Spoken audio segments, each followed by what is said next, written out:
guys, what's going on? Welcome back to EnglishTeacher.lk. Today I'm gonna teach a new word. අපි සිංහලෙන් කියනවා අපරාධිනේ ඔයා ආවේ. ඔයාට කෝල් කළේ අපරාධිනේ. මේ අපරාධ කියන එකට අපි ඉංග්‍රීසියෙන් කියනවා in vain. In vain කියලා කියනවා. In vain කියන්නේ අපරාධේ. Okay, අපි බලමු example ටිකක් අරගෙන. අපරාධි මම ඔයාට කෝල් කළේ. අපරාධි මම ඔයාට කෝල් කළේ. එහෙනම් කොහොමද කියන්නේ අපරාධි මම ඔයාට කෝල් කළේ කියලා? In vain I called you. In vain I called you.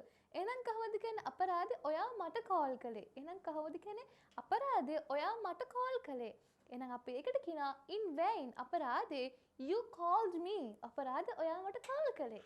ඉතින් ඔයාලට කියන්න පුළුවන් අපරාධි මං ඔයාව වෙනින් සල්ලි වියදම් කරේ සංක කාටද කියන්න පුළුවන්. කොහොමද එහෙනම් කියන්නේ සංක in vain I spent money for you. අපරාධි මං ඔයාව වෙනින් සල්ලි වියදම් කරේ. අපි තව එක්සැම්පල් ටිකක් අරන් බලමු.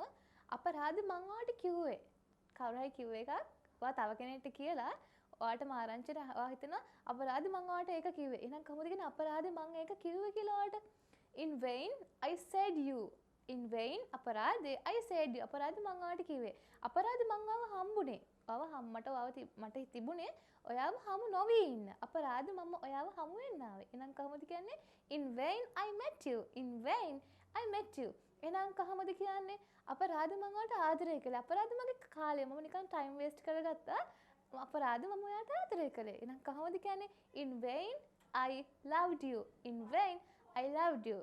ඉතින් ඔයාටත් පුළුවන් මේ in vain කියන word එක අපරාධ කියන word එක use කරලා ඔයාගේ ඉංග්‍රීසි භාෂාව improve කරගන්න ලස්සනට කතා කරගන්න.